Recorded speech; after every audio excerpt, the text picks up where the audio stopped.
All right, here we go. Salute to Knicks Nation.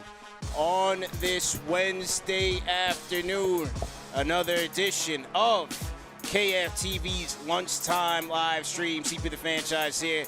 Special guest returning to the show, Mike Vorkanoff, who covers the NBA and the NBA business beat for The Athletic. On today's show, the Block Nest Monster is returning. Mitchell Robinson has been cleared as the Knicks take on the Toronto Raptors tonight up in the 6. Plus, the Knicks are making moves up in the standings even when they don't play. We're going to take a look at that, and things are getting very, very interesting in the Eastern Conference. All that and much more, man. So lock in, hit the like button, hit the share button, and subscribe to the channel. Number one show for the fans, by the fans, in the building, man. KnicksFanTV lunchtime live. Here we go. All right, man. Mike, how you feeling, man? Welcome back to the show. I never feel like more of a special guest than when I'm on this show. Yeah, you know, I was like, man, we got to talk to Mike, man. We're getting close to the playoff time. We got a lot going on in the business beat, which we'll talk about. But I was like, yeah, now's a perfect time to bring you into the fold here. So let's kick things off, man. Woj just a couple minutes ago. Mitchell Robinson active and will play tonight in Toronto. What do you think about Mitch's return to the Knicks? It's huge. It's huge, right? At some point, they were scared or concerned that he might miss the rest of the season. They applied for that exemption to deal with it. Like, it's big. Now they can go the Tibbs ideal, 48 minutes of rim protection with him and Hartenstein. The offensive rebounding gets so much better, right? He's probably the best offensive rebounder in the whole league. I'm really just curious to see what this all looks like now at full capacity, if the Knicks can ever get there with OG and with Randall in there all at the same time, and now with Mitch. Yeah, I'm very interested to see how they work that out. I mean, for me, for number one, because, you know, Hartenstein has done such an incredible job with them this year in Mitchell Robinson's absence. I mean, when we look at them even being in the 4th seed this year, he has to get a lot of credit for that because it didn't seem like their rim protection had really skipped a beat. And then offensively, I mean, he's been such a nice pivot there for Jalen Brunson, either in a two-man game or just as an extra facilitator out there to make that offense go. Hartenstein's having an incredible year for the team. No, he's been great. He's been great. You know, he's a free agent this summer. Yeah. Might cost the Knicks a little bit how good he's been, whether either paying him or somebody else decides to pay him. But he's been amazing. He's been one of their low-key kind of most valuable guys because he's been able to step in for Robinson, and really they haven't missed anything for the most part since he's been gone. Yeah, haven't at all. And so, you know, I think, as Tom Thibodeau said, this is going to be a slow process for Mitch. They're going to ramp him up slowly. You have just about, I think, 13 games or so left before the end of the regular season. So this will kind of be a cardio thing, get him back into shape. And, you know, that was one of the keys when he came back from the last foot surgery, was when he came into the regular season 2 years ago, he wasn't in the best of shape. Tibbs has said that, you know, he's maintained his weight, which is a good sign, I guess. But, you know, a lot of the experts that you speak to say, well, it could take like up to a month for a big man to kind of get back into his groove. And for Mitch, you know, he had been playing so well at before he went out. And so, you know, hopefully he can get back up to speed quickly because it'll only stand to help this Knicks team. Yeah, and I mean, getting him back into shape, like, let's be honest, they have about, what, today's March 27th? They have about 3 weeks to get him back into shape, right? Like, you're talking about game 1 of the Eastern Conference playoffs. That's the target date, I would think, not, you know, game 78 of the regular season. Right. And then, you know, I always joked, I said, they'll have him out there running with the second unit, and he can, you know, get into shape quickly by cleaning up all the bricks by my guy, Big Money Burks and Bogdanovich. I mean, they're in this construction business, the B&B construction team coming off the Knicks bench. You know, he'll get a lot of opportunities to offensive rebound, clean them when they're getting blown by on the perimeter. So he'll get into shape very, very fast playing with those guys in the lineup, man. That's all it is. The whole trade was just they were thinking ahead. They said, look, we're going to need a way to get Robinson to get back into shape real quick. Let's pull the trigger. Let's pull the trigger. So great news for Mitch. Can't wait to see when he gets back and how that looks. Now, that's the good news. To me, concerning news, Randall and OG. Let's start there, man. What are you thinking in terms of these guys and their injury status? Yeah, I mean, Randall, I feel like there hasn't been a lot of movement over the last few weeks, right? And obviously that makes some sense because of the nature of the injury. And like, I think there was a lot of optimism when he first got hurt, and there was reports about um, how soon he might be back. But I think that was just kind of optimism. This is a tough injury to come back from in season, right? Like the rehab you need, the time and rest you need, the ability to play through it, like to get back in a matter of months, as we're seeing, is hard to do. OG seems a little bit more tricky. He already came back. He had the surgery. He came back. I don't really know how to diagnose it either, just because like this seems to be a combination of things, from the injury itself to the pain management to the trouble it's actually causing him when he's out there. And so, I mean, it's the same thing with Mitch. They got to get them to the point where at least OG Anunoby might be comfortable in playing for game one of the Eastern Conference playoffs. Like, forget, the last 3 weeks of the season or whatever. It's Right. 2.5 weeks. Yeah, I feel like OG, if it's game one of the playoffs, I'm fine with it. He's already proven when he came back that he doesn't need that much ramp up time. You slide him right in there, he's going to continue to do his job. And so they got to do whatever they need to do to make sure that pain subsides. Because I think even before the Piston game, Tibbs was saying that they still need to calm it down, which is Yeah. kind of interesting. But I'm not a medical expert, but hopefully he gets it together. But the Randall thing, I've been saying for almost a month now. I think this is, let's see what happens game one of the playoffs. Because for him to still not be cleared for physical contact, you only got 2 weeks left.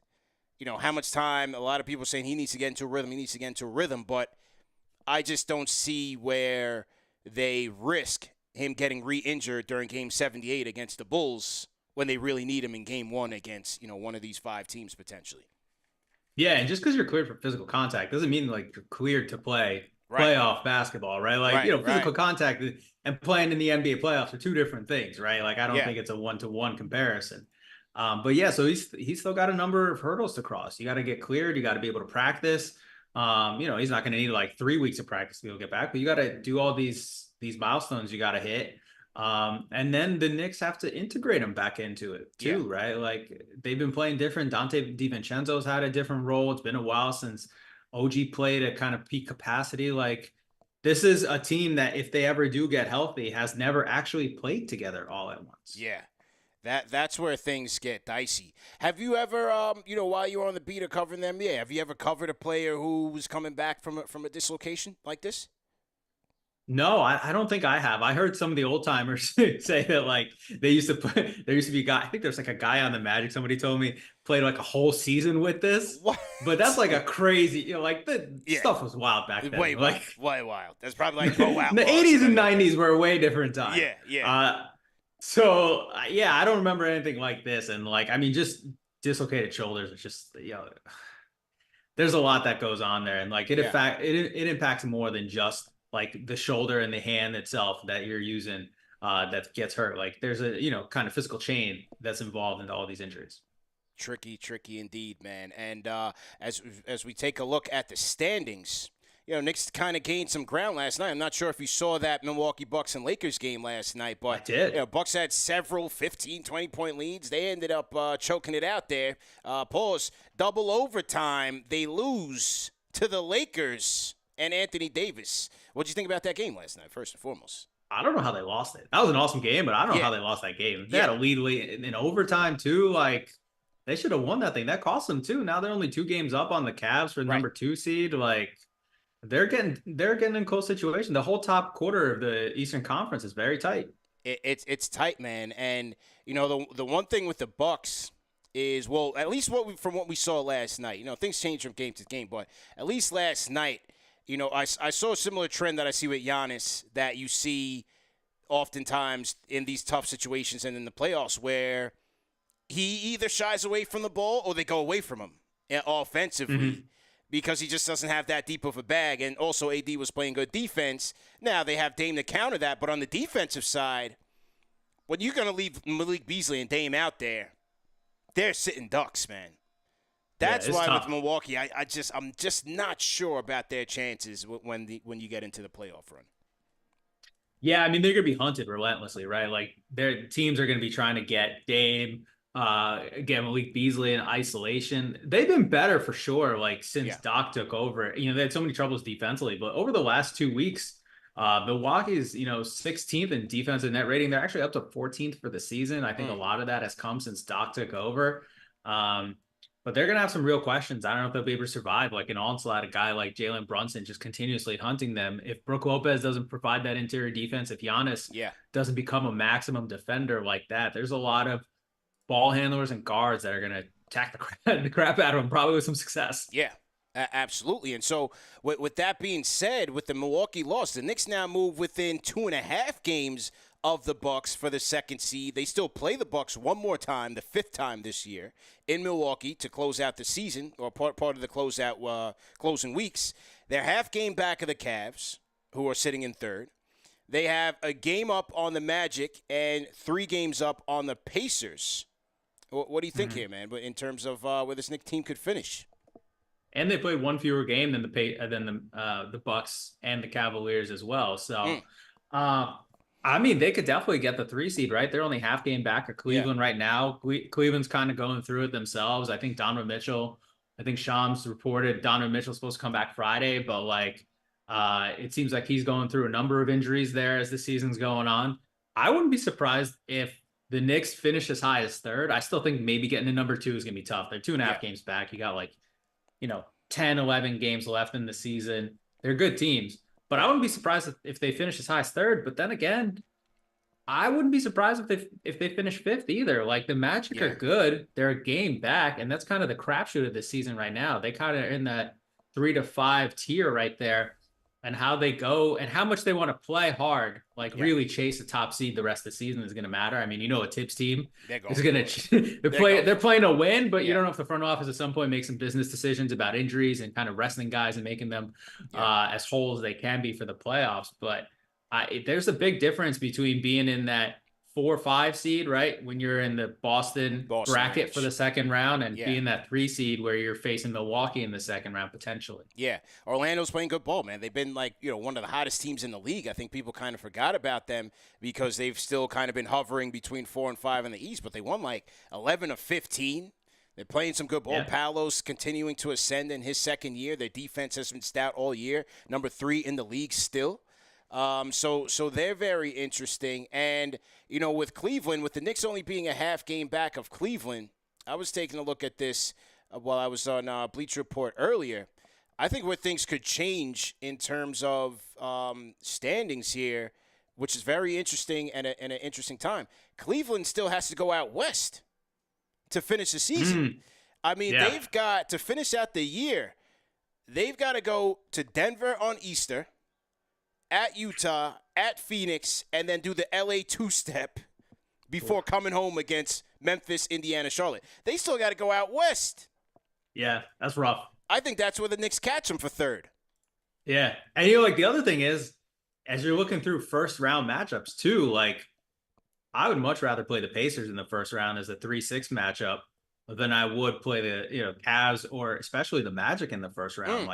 The Magic, to me, match up really well with the Knicks in the first round because they're one of the few teams that can match the physicality, right? They can match the size because that's a big, big team, especially in the front court. Yeah. So, if the Knicks can get to 3, I'd much rather play Indy, especially if the Cavaliers' schedule the rest of the way is that tough, and you could see them sliding into that 4-5 with Orlando. How would you rank these 5? You have Miami, Pacers, Orlando, 76ers, Cleveland. How would you rank those 5 from best matchup to worst for the Knicks? I mean, I think the Sixers are the best matchup. That's if no Embiid, right? Okay. If Embiid is back, I think Pacers are the next one up. At least in my opinion. Embiid's had his troubles, and I don't know how quickly he can get back into full strength. Cleveland, Orlando, and I don't know. I don't know what to make the Heat. I don't know what you think, but I don't know. They're just doing whatever, coasting the whole regular season, and then in April, I'm just frightened. I wouldn't want them. Right. They're on the same pace as they were last year. 7th seed, damn near the same record at this stage in the game. Right. Like it's off by like 1 win or 1 loss. I think I was on Twitter. I saw that. Yeah. You know, you have Jimmy, who he's practically just said, to hell with the regular season. You know, I'm making my coffee. I'm hanging out with Fallout Boy. I'm just doing whatever. I'll turn it up when it's time. So you just don't know what to make of his team. I mean, yesterday they had a big game against the Warriors, and he's like, you know, load management. I'm chilling. So one thing I can say is that why I put them as, to me, the toughest, or could be the toughest for the Knicks, is the coaching factor. I just think Spo clears everybody damn near in the East. And when it's time to lock in on your weaknesses, I just trust him to do it. You know, whether it's, you know, the myriad of defensive coverages that they can provide, you know, how that impacts the Knicks and guys who don't have experience in the playoffs, the non-Brunson guys. I think Spo can make it very tough for the Knicks, man. Yeah, I think probably I'd have to rank them like toughest to easiest. I'd go Miami, Orlando, Cleveland. Let's throw Philly in and fourth in the case they get Embiid back just to hedge a little bit, and throw Indy last in that spot. Yeah. Just because if the teams can't play defense, like I think the Knicks will just eat them apart. Yeah. But yeah, I mean, to everything you said about Miami, like I'm not a big fan. I wasn't a big fan of the Terry Rozier trade when it happened. I don't think it's aged well either, but you know, if Spo pulls off his magic where he just flips all the right buttons in the playoffs and they're able to integrate him where he can be a secondary playmaker and ball handler for them, that's a guy that Miami didn't have last year, and they made it all the way to the finals, right? Like they were able to make that work somehow. To me, like the worst matchups for the Knicks are the teams that can match their size and their physicality, because that's so much their strength and what they do so much more and so much better than their other teams they face. So if you have a team that can match that, that to me is a tough matchup for New York. Yeah, I agree wholeheartedly. And one thing that I think both the Magic and the Heat do well, which I wonder how the Knicks can exploit, is their ability to take away your looks at the rim. And Knicks have never been a good team shooting at the rim and getting high efficiency points that way. They just never been that. And so, you know, teams like a Miami and an Orlando, they're going to crowd the paint up on Brunson. They're going to show him so many different looks. Will the Knicks be able to make these teams pay now from 3 with the additions of DiVincenzo, if OG's out there and healthy and shooting the ball well, and Josh Hart? Because you know Josh Hart, as much as he's been Mr. Everything, Mr. Iron Man for this team, when this team locks in, when the playoffs and locks in the half court, he's still going to have to shoot that ball. I think that is going to be what swings things in terms of his impact for this Knicks team in the playoffs. Yeah, and the Magic have Jalen Suggs, who's just a great point of attack defender. Yeah. And I'm not saying he's going to stop Jalen Brunson, but if he makes him play a little more inefficiently, right? Yeah. Stops him from getting all the way to the paint, that gets the defenses bending and moving, that creates open shots, that clogs up the offense a little bit for the Knicks, right? Like, I think a great point of attack defender can create, it's just that like little bit of marginal trouble that they create. It's not like, hey, he's going to shut him down and make him shoot 5 of 21 every game. It's just slowing things down just a little bit that those guys can do in the playoffs that causes everything to just be a little bit haywire. CP the Franchise, Mike Vorkunov of The Athletic on the Lunchtime live stream. Salute to everybody in the chat. Once again, hit that thumbs up button for you boys. Subscribe to the channel and share this video. Share it on Facebook, Twitter. Text your grandma. Let her know #1 show for the fans by the fans is on and popping right now. Lunchtime live stream. Salute to the Franchise channel members in the chat. Salute to the Rhyme Animal Chuck D. $20 super chat. Says, how about Boston losing the 30-point lead to the Hawks? Tatum fades away too much in the clutch. Jalen dribbles too much. KP is suspect because it's going to get rough in the playoffs. Drew is on the side watching a lot. Better not face Miami. What do you think about that, Mike? Are you sold on the Celtics, or do you see some chinks in the armor there? Listen, it's the same question I had in the last few years about him. If the game is close, late, can they close it out? Like, I don't know, for you, like, do you trust their offense late in games? Do you trust Jason Tatum to create a good shot? Not to hit a shot, but like what Chuck D said, like, I feel like every jumper, it's just a fadeaway 2 or a 3, and they're not trying to run stuff. They're just trying to get hero ball. That's what's always eluded them, I believe. You know, they've been battle tested. They're in the dance damn near every year. They're right there. They just have not been able to figure out how to get over that hump. You know, has it been a lack of playmaking from their 2 stars? Do they need a point guard? I've always wavered like, what is the best way to get them, you know, going in crunch time? I have to figure that with the KP addition, they have a little bit more where, you know, if Tatum and Brown don't have it, maybe you're able to find KP on some mismatches, or maybe he's able to use that, 7-3 frame and stretch the defense out. Is that, does that swing things for them? But you're right. They're going to be judged in how they close, and I don't think that's a slam dunk at all. No, and I like with KP, with Porzingis, like, can he go through the whole playoffs healthy? Can I he mean, get it's through? going to be even more physical, right? It's going to be more rough than usual. And he's shown he can't stay healthy for long periods of time. Yep. Even this season, he's had some injury stuff. Like, can he do that, stay healthy for all 7 games in the Eastern Conference finals or the finals or even the second round? Like, that's a big question mark for them. Because if not, you're relying on Al Horford to play big, important minutes. And, like, Yep. he's amazing, but he's also 36, 37. No question about it. We're also going to take some calls on the Discord. If you guys want to call us up on your lunch break, call us up on the Discord as well. CP the Franchise, Mike Vorkanoff of The Athletic in the building. $5 super chat from JR says, great news. Mitchie is back. Knicks bench just got stronger. Absolutely. Salute to JR. And speaking of the bench, Mike, what's been your take on Miles McBride, man? Signs a 3-year, $13 million deal for the Knicks. He's been Mr. Everything off the bench for them. A hot shooter, an Iron Man in his own right. He's damn near playing every game, every night now, which is what he's always wanted. You can't sit him down. But what do you think about McBride's stretch since the trade, man? I mean, Deuce is playing like 48 minutes a night. It's crazy. Yeah. I love it. I love it. Like, I always liked him since the Knicks drafted him. It was clear he was a Tibbs kind of guy. Yeah. I think there might have been some Tibbs love for him when they drafted him too. And so it just was hard for him to earn minutes, especially the way that Tom Thibodeau does his rotations, right? And the way that he kind of gives out playing time. But now that he has a chance, he's making the most of it. To me, though, the question was always the jumper with him, right? Like, I thought he was always going to be a tenacious kind of defender, really hounding guys, and he's playing well now. And like, I think it's for real how well he's played. And like, the Knicks got to steal that contract they gave him. We're able to leverage the fact he hadn't played. They were throwing guaranteed money in his face. Yep. It was a great job by the front office. They keep signing these great under market contracts that turn out to be steals for the organization. He's just the latest one. They got him locked up. 3 in a row, man, from Brunson to DiVincenzo and now to McBride. I mean, Hartenstein is same thing. I mean, Leon won't win Executive of the Year, but we've got to give these guys a ton of credit because all of the deals that they have done is having the foresight, whether it's having them on descending salaries or getting that hometown discount or good value. They've been able to hit it out the park, man. Yeah. I mean, I'm really like, can you point to a bad deal that they've done, whether it's been a trade or a free agent signing? I think the worst one really at this point might be the Burks Bogdanovich trade that they made, just because those two guys haven't played well. But even then, what they sent out to Detroit wasn't like a ton of stuff. Crazy. I know losing Quentin Grimes hurt, but like, and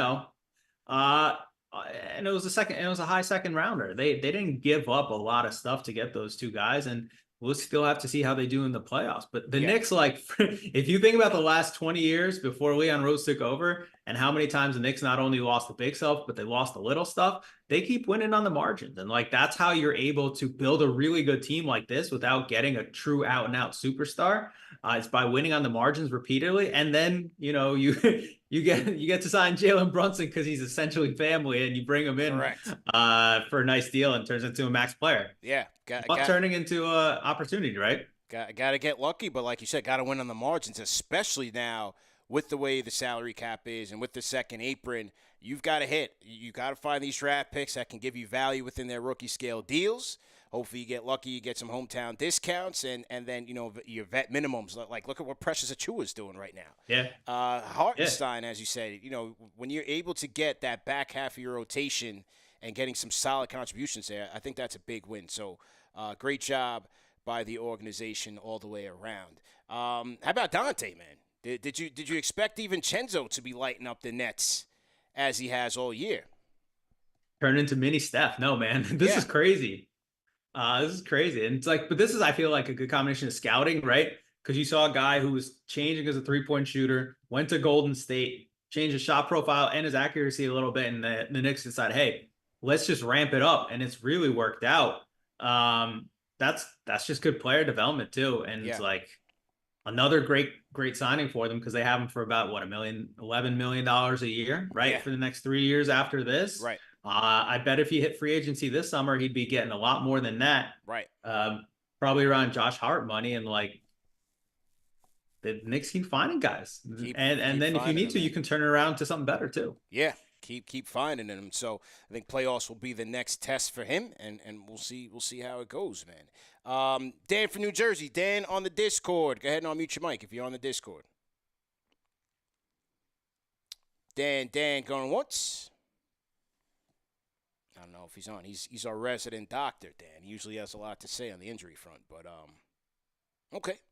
Not today for Dan. So salute to everybody in the chat once again. CP the franchise, Mike Vorkanoff on the ones and twos. Block Nest Monster, Mitchell Robinson coming back. Knicks in Toronto tonight. Toronto decimated right now. No RJ, no Quick as they get through bereavement. You also have no Scotty Barnes for the Raptors as well. So this should be an easy one if the Knicks just come in here and handle business and keep it pushing as they fight in the Eastern Conference playoff race. Now, Mike, on the other front, what's been keeping you busy has been, I mean, you have a number of news on the gambling front. You have the NBA just last week announcing that they're going to incorporate live betting on the NBA app. They still can't figure out how to get the functionality proper. It still takes me about 5 hours to get through one game on my app, if it even works. Can I tell you? Can I tell you something for real? So yeah. When I heard about this, I told somebody, I was like, you guys are gonna have people are gonna be watching the NBA League Pass. They're gonna be watching the game stream. It's gonna be completely black. All you see is the bets. Right. Like you're gonna be betting blind. You're not. It's gonna go. You're not gonna know what's going on. You can't. Yeah, the league. No, I was gonna say you can't see the games. They're gonna make sure that latency when it comes to the lines and everything, live betting, that's gonna be up and pristine. But like, it's for real though. It is a real issue though, right? Yeah. Like part of what's going on with betting becoming so pervasive, right, is who it's trying to attract to be able to bet, and how deleterious it can be to the people who are betting and to society, right? Like the reason betting is such a huge industry is because the house is winning, right? Yeah. So every second does matter in terms of that latency, like you said. Being able to see the games consistently does matter. Like I was watching the League Pass app the other night on my phone because the betting stuff is only available on your phone. You kind of hit the button there where the odds come up. You can bet on like, I think it's money line, spread, and over under. And like, you need that stuff. You need to know what's going on in real time to be able to, place a smart bet, to place a bet with all the information for you where you're likely to lose anyway, right? Like that's the thing about all these bets is that you're likely to lose. The house is likely to win. The sportsbook is likely to win. Everyone knows that. And so having a League Pass app that works all the time is now extremely important because it's not just like a customer satisfaction thing. It's now people might lose money if it's too far behind or if it's not working correctly. Like these are real problems that the NBA has to figure out because it's not just like, hey, we can't watch the game anymore.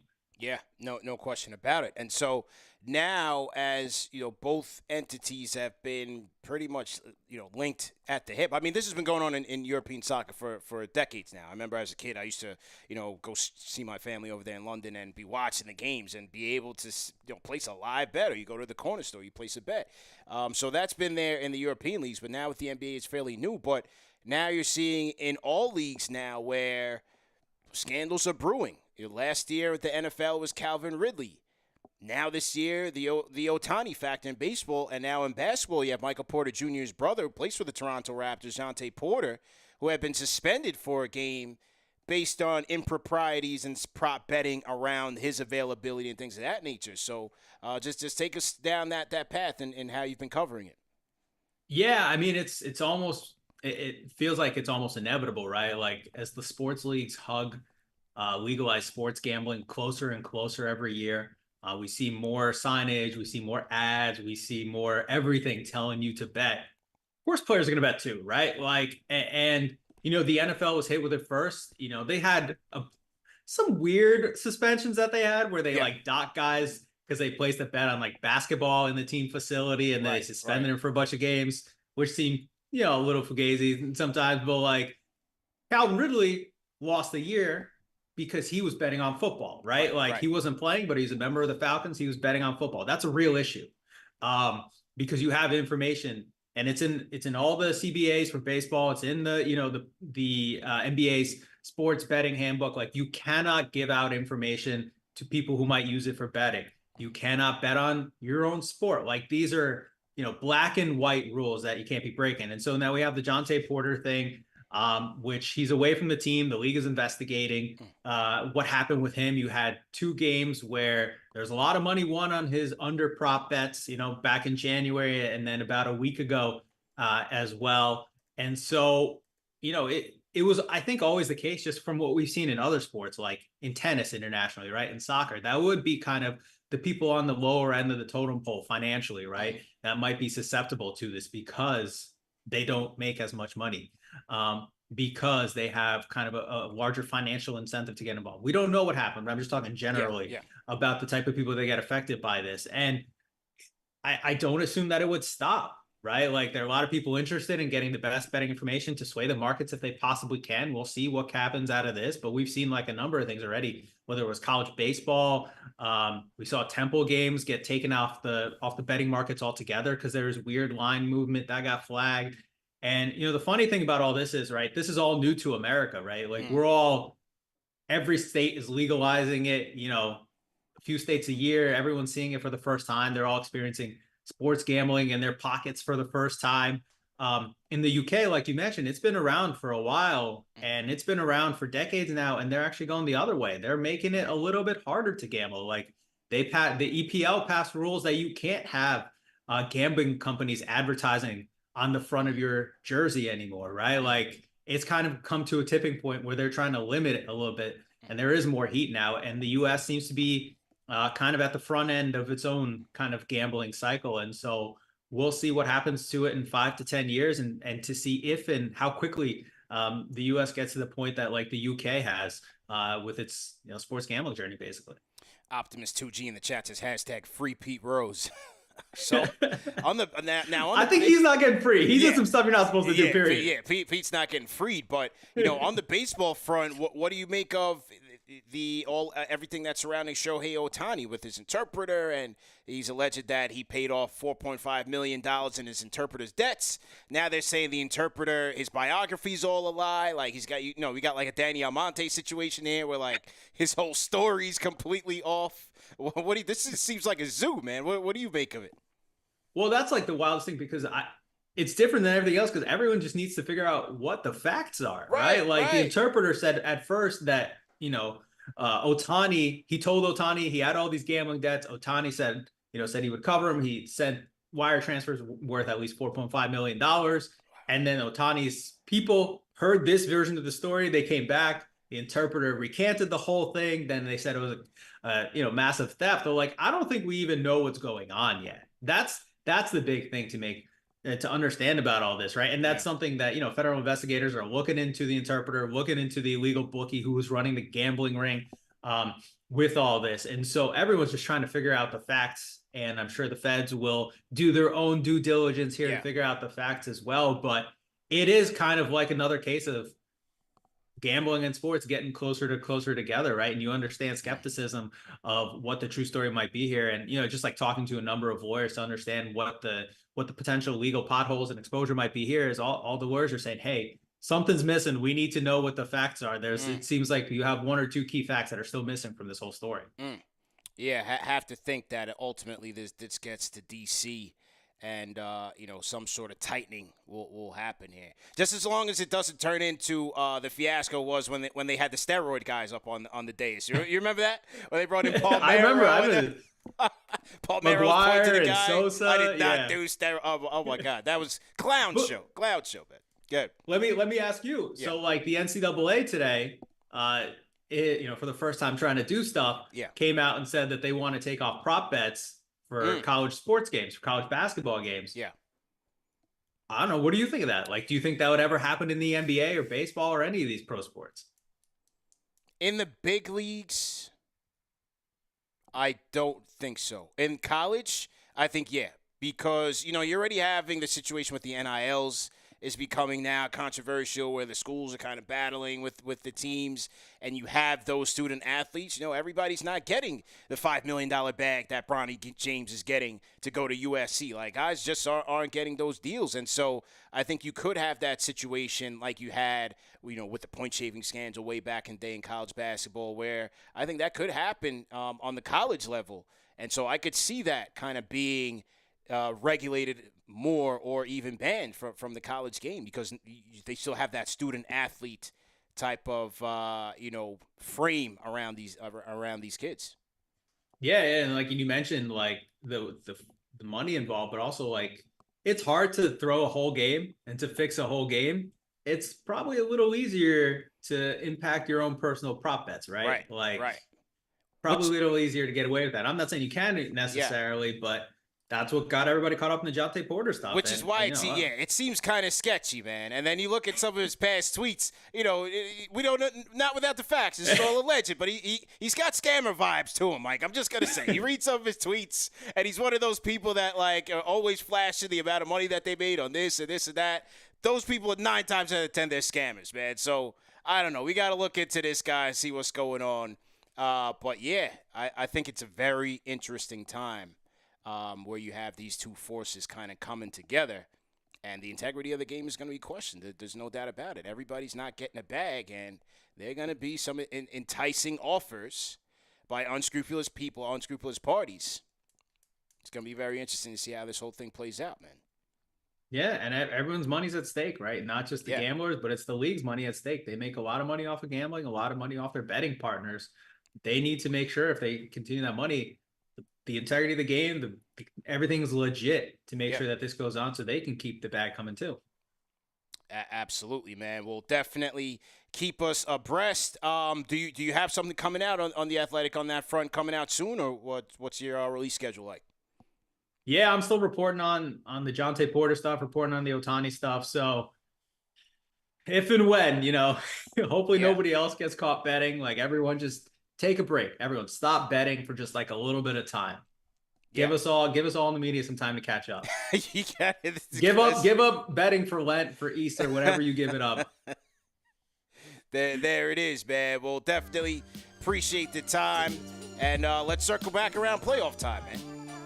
Yeah, man. We'll see what the Knicks look like by then. Let's do it, man. Mike Vorkunov of The Athletic. Salute to everybody in the chat once again. Hit that thumbs up button for you boys. Another lunchtime live stream of KFTV, man. So make sure you guys are tapping in there. And I hope you guys enjoyed it, man. A couple other quick notes. Remember, Friday is our 500th episode of Post Game Live. It's going to be a tremendous, tremendous night. Knicks versus Spurs. We will have all 4 of our hosts, from CK to JD to Alex, on the show, myself included. But before that, we got Scott Perry on the way. Scott Perry coming up, the next lunchtime live stream guest. So make sure that you guys tap in at 12 o'clock. Oh, yeah, that's going to be a big one. That's going to be a big one.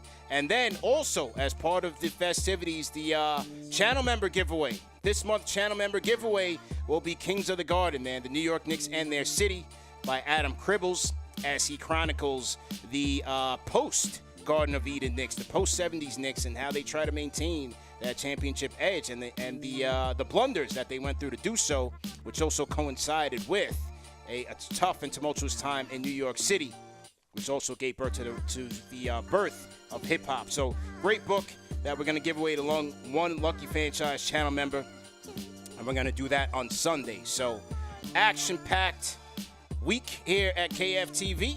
CP the Franchise here. Remember that these shows are available in audio podcast format. No reason to miss it. If you did, salute to the replay gang, and we'll see you guys tonight, man. Knicks versus Raptors, post-game live. We'll see you, man. CP the Franchise, Mike Vorkunov. We out of here. Peace.